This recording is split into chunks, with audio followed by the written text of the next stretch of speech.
in the first half. He now is starting at the point guard position with Wade and Eddie Jones. So Stan Van Gundy looking at a different group of players here to start this period. That starts Miami's group in this second half. And a 3-second inside or a foul? Yeah, it's a foul on a back pick that time by Malik Allen. He tried to set the back screen for Shaq as he was rolling to the basket. Let's go to Cheryl Miller. Thanks a lot, Kevin and Doug. Coach Woodson said that in the first half we got the looks that we needed at the basket, but what really hurt us, Doug, as you mentioned, were the 12 turnovers. He said those are 12 opportunities we can't get back. He said the second half, guys need to recognize when they're being double-teamed and make the extra pass. And Doug, I think he might have been referring to Al Harrington, but again, Al in Indiana didn't have to face this. Well, he was on such a balanced team, Cheryl. He had so many weapons out there, they could ill afford to double him. Again, going into tonight's game, he had 19 turnovers and 4 assists. Tonight, 4 turnovers and 1 assist. So he is learning to play as a primary player and be the #1 offensive threat. That's a huge jump from what he was doing in Indiana. That's a knockaway inside, and Wade with the rejection. Damon Jones, by the way, picked up the foul on the previous play. That's the second foul on Dwayne Wade. We gave you Miami's 5. Childress at the free throw line for the Hawks with Walker, Harrington, Ken Anderson at the point, and Collier is manning the pivot against Shaq again. Well, one of the things when you don't have the capability to score a lot of points, just to follow up Cheryl's point, you can't turn the ball over 20-plus times. And going into tonight's game, and I know it's only preseason, Kevin, but you start setting tones for your team. Childress misses the free throw, but they were averaging 15 assists and over 22 turnovers a game. And if you're going to turn the ball over, they turned it over 32 times against Memphis in here on a Wednesday afternoon matinee game. But when every possession is vital, you got to make sure you get good shots, because then you can get back and get your defense back as well. Here's Mike Woodson, played 11 years in the NBA, and he was the defensive coordinator for Larry Brown and the world champion Pistons last season. Wade working inside on Collier, who picks up his 3rd personal foul.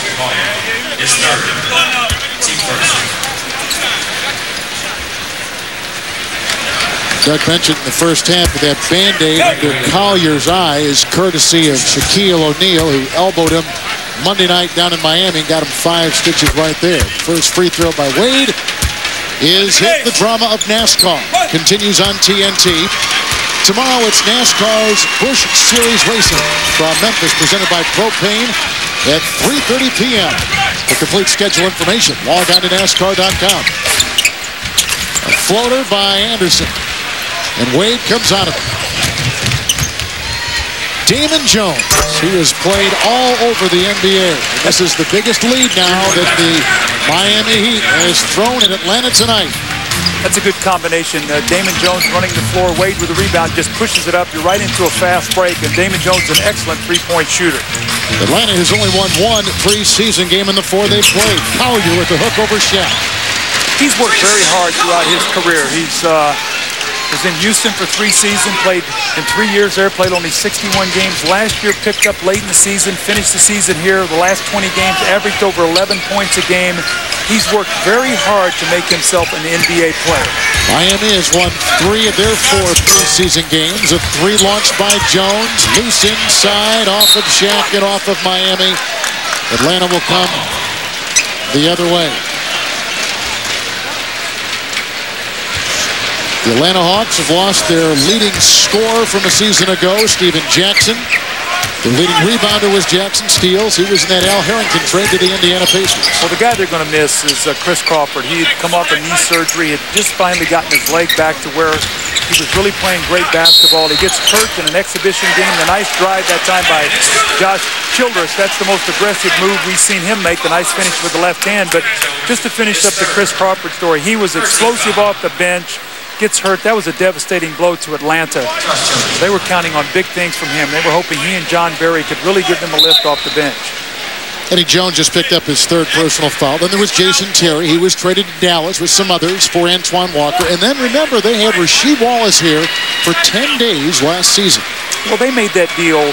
They moved a lot of guys. They traded Abdul Rahim. They traded Theo Ratliff. They got rid of a lot of contracts to free up money. They're going to have a lot of money. But you got to get players. And the one thing they're going to have to be is, again, they're very much of an expansion team right now. And Mike Woodson It's going to be a tough, long year for him. It's no fun to lose basketball games. Collier picks up a foul trying to work on Shaq. You know what is interesting now as you watch the transformation as we switch gears and talk about Miami. They were such a perimeter-laden team a season ago. In fact, I think in the playoffs you said they were the Dallas of the Eastern Conference. Well, they were. They opened the floor up. Lamar Odom could penetrate. Eddie Jones, Dwayne Wade. They had Rafer Alston. They played small ball. And now you take the most dominant offensive player in the game, you put him down in that low post, and now you've got to learn to play a half-court, low-post game. Right there, Shaq, right underneath the basket. If you establish that, then you go inside, outside. Now you've got a complete team. Look how deep he catches the ball. I mean, he's got Kevin Willis underneath the basket. Now, the big thing is Kevin Willis, smart, he's going to take the foul, and Shaq is going to have to step up. And one of the big things is now remember now, in Los Angeles, late in the game, the Lakers would go to Kobe because Shaq was a poor free throw shooter. He was the closer. Now, all of a sudden, you take Kobe away from Shaq, and if you go to Shaq, now at the end of the game, free throw shooting becomes a very big thing. So will he be the guy they can go to late in games? They went to Kobe because Kobe also is a great free throw shooter. I agree with Kenny Smith. When these guys look back on their career, when it's all said and done, they're going to miss the fact that they did not play more together. They were the most dominant inside-outside punch in the NBA. Shaq 2 of 5 from the free throw line. He stepped out of bounds to Josh Childress. And one more thing about Shaq and that free throw shooting. He went 13 percentage points down from the previous season to what he shot last year. He was 49% from the line. He was well over 60% the year before that.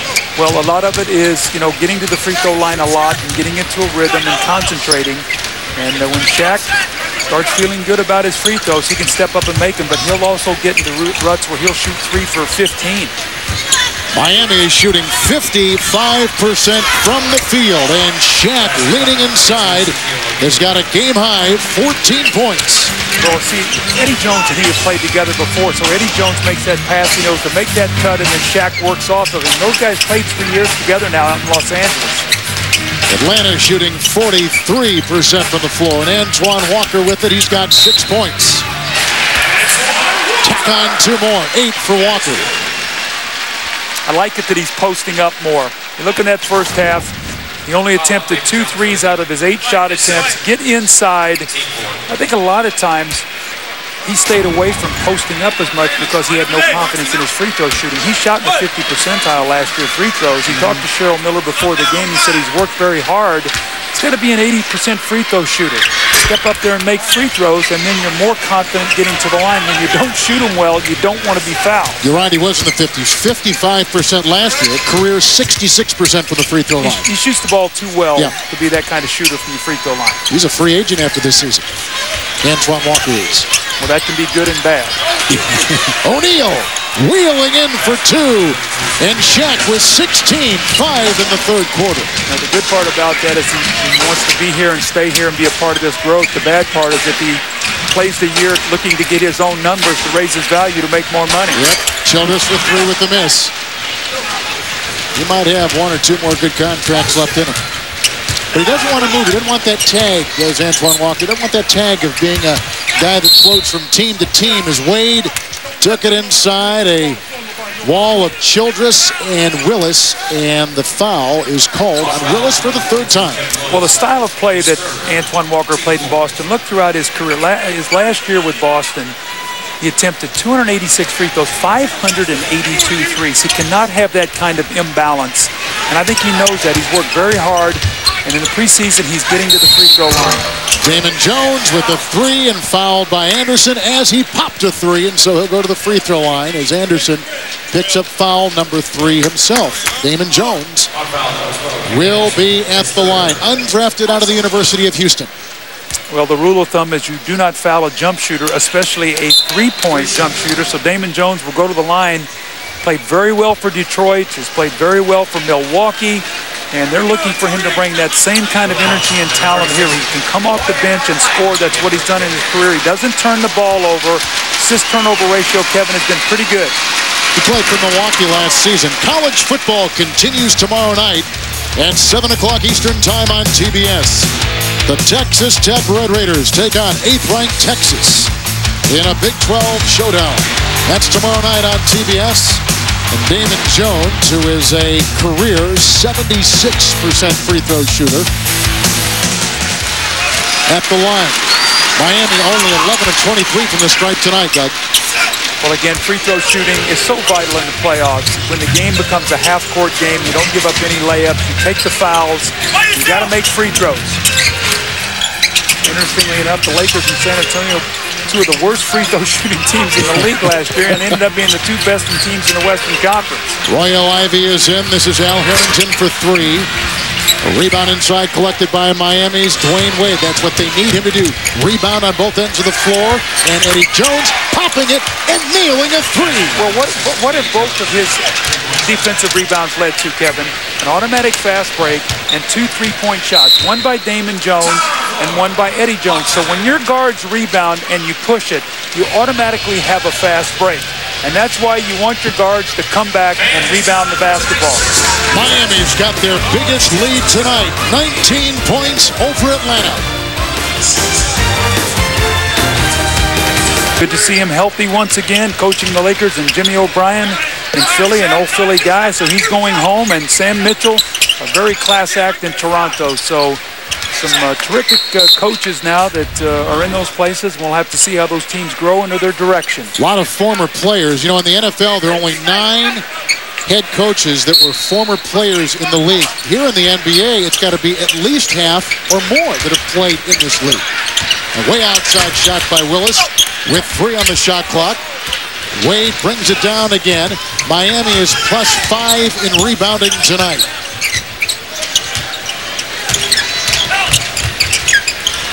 Damon Jones for 3. Damon Jones has played with New Jersey, Boston, Golden State, Dallas, Vancouver, Detroit, Sacramento, and last year, Milwaukee. That's why you have to have shooting on the floor with Dwayne Wade and Shaq. One with his penetration, creates shots, the other one with his post-up. Shaq with the rejection. That is his second block shot tonight. I think Shaq looked at the stat sheet and said, wait a second, Kevin Willis, 5 of 5 in the first half. No. I tell you what, if Danny Ainge were here, I'd go, look at the arms on Kevin Willis. Ivy had it knocked away, and buckle up for Dwayne Wade. When Ivy's got to be careful there. He can hurt Dwayne Wade. Dwayne Wade is very upset. You can't get underneath a guy like that on a flying dunk like that. You can end a career. This is what I worry about with Dwayne Wade. He's such a fearless player, but watch Ivy here. He clips him from the backside. You cannot do that on a guy on a breakaway layup. That's a career-threatening kind of injury. Royal Ivy is a very tough player, but he got to let this one go. You get a little push in the back, and you're helpless once you're up in the air like that. I think one of the more interesting things that Stan Van Gundy will have to deal with is when to play Wade, when to play Shaq, when to play them together. But do they ever play without either one of them on the floor? No, he told us before the game, Kevin, when we were talking to him, he said, look, I'm going to play Shaq, and I'll take Dwayne Wade out of the game maybe at the 5-minute mark or whatever, let him rest. When I take Shaq out, and then I'll put him back in the game. So we really can't survive when both of those guys are on the bench at the same time. So I think he knows in his mind what he wants to do. Now it's just implementing it. Nice little run by Miami here. John Barry with a runner. And Shaq yanks off another rebound, and he's got 5 in the game and flying the other way. Damon Jones, 17-2 Miami run to the consternation of Mike Woodson. Mike Woodson, he is going to have a lot of patience this year. This is a very young team. You've traded for 2 veteran players, Antoine Walker and Al Harrington. If you're going to call a goaltend here on Shaq, that'll be his second goaltend, but this could be a long season in Atlanta. I hope that Billy Knight knows, looking out here at this team, the talent level that he has on the floor right now, and not expect too much. Well, like you said earlier, they got rid of Theo Ratliff and Sharif Abdul-Rahim. They had the 10-day stint with Rasheed Wallace.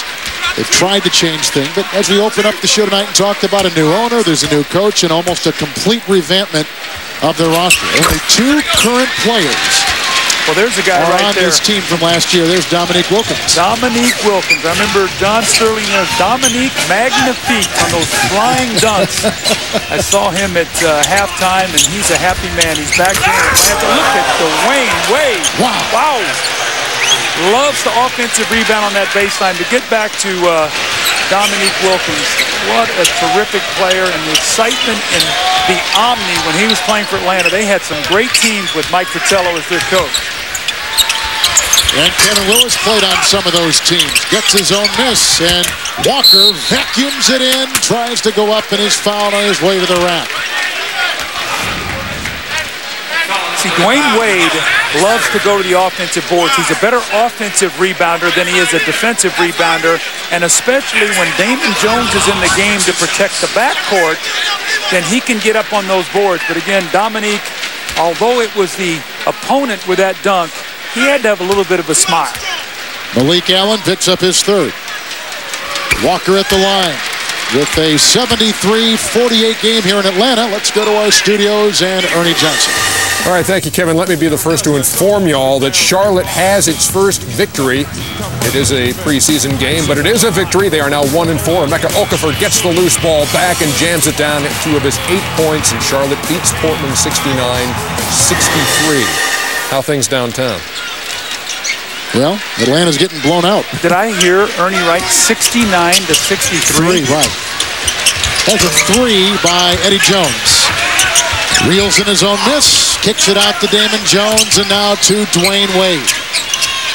Take your time and get the ball to Shaq. Play through him. Little zone defense by Wade. What a play by Wade again. He's got a game-high 19 points. And has been throwing in this third quarter. He jumped off the wrong foot. Normally as a right-handed player, you jump off your left foot to dunk the basketball. He jumped off his right foot. Watch this now. He explodes off his right foot. This young guy is something kind of special. How about Dominique being the human highlight film? Well, this guy is not far behind. Better TiVo Miami this year if you don't watch our game. Left certainly doesn't need any introduction. The human highlight reel, Dominique Wilkins, who's now the VP of basketball and also an investor in Atlanta Hawks. And we certainly have to give props to Dwayne Wade from one high riser to another. Thank you. I appreciate that, Cheryl. That always makes me feel good when you give me those kind of accolades, you know. Talk a little bit about Dwayne Wade, a very exciting young player. Oh, my God. I mean, his last 2 moves was a little more than exciting, you know. This kid's got a load of talent, and, you know, he comes around like he's continuing to do right now. Miami's going to be a very dangerous team down the stretch. Well, let's talk a little bit about the organization here in Atlanta.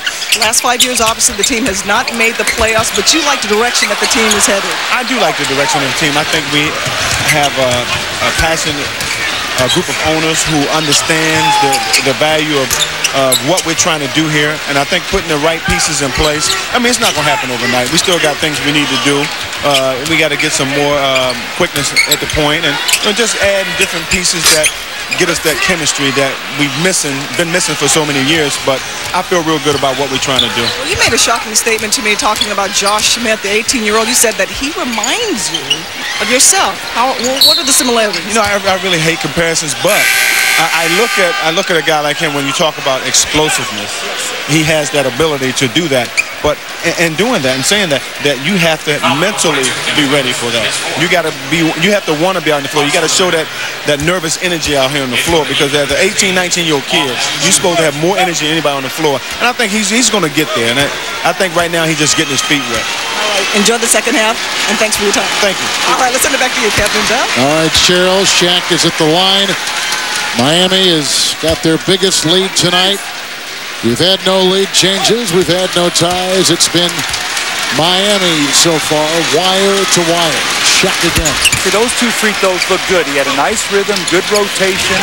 He goes through stretches. He always, every time he makes free throws and I'm doing the game, he always looks over at me. I know. At that time, he was actually looking. He was looking at me. Well, as Lonnie Baxter is across the lane on Wong Zhu, who's in for the first time. 5 years in the Chinese League. He's been with Dallas, the Clippers, and now with Miami. Well, you see the score of the game. It looks like Stan Van Gundy might be going to play Shaq this whole quarter. And what do you think about that? With conditioning, more than anything else. I mean, you can say, well, you worry about a guy getting hurt, but you can't coach like that. I mean, you got to coach and get the guy in shape. And Shaq's going to pick and choose his spots. But you look tonight, the field goals, Miami's 10 more makes, 10 more free throw attempts, points in the paint. I mean, they've dominated every area of the game tonight, and you would expect that. But again, Dominique has talked about the direction of this franchise, but there's got to be stability. They've had, Chris Crawford has been here 5 years. He's hurt now, but he's played with 85 different players, like 5 different coaches, 4 different general managers. You can't have any stability when you keep changing all those positions. Kenny Smith said it best. Teams that have stability have a chance to be successful. And when you keep changing all the time, you don't know what you got. Well, maybe the new ownership will do that. Well, let's hope. Yeah. John Barry. He's out there with Baxter, Diao, Willis trying to push it back in, and does. And Harrington, that's the 5 for the Atlanta Hawks. Miami with Wade, Jones, and Jones. Wong Juju and Shaq. Damon Jones. Stan Van Gundy's been able to play a lot of different combinations tonight. That's what you want to do as an exhibition game, is find out who can play with whom out there. Kevin, who brings out the best in each other. Sometimes you got talent, but if it doesn't fit, it doesn't matter. So you got, as a coach, you got to put the pieces together. That's your job. How about these Van Gundy brothers? Here you got Stan in Miami with the most dominant big man in the NBA, and Shaquille O'Neal, and his brother Jeff has Yao Ming in Houston. I mean, think of the conversations these two guys must have, these two brothers must have about the great centers they both coach. Well, you think about the similarities also. Tracy McGrady now in Houston, one of the most dominant perimeter players. And Stan has Dwayne Wade here. So they have inside, outside, and then the pieces. How do the pieces fit? You would have to call Houston a team that has a chance to be a very, very good team if it all fits together. They're both terrific coaches, and they're both going to get the most out of their teams.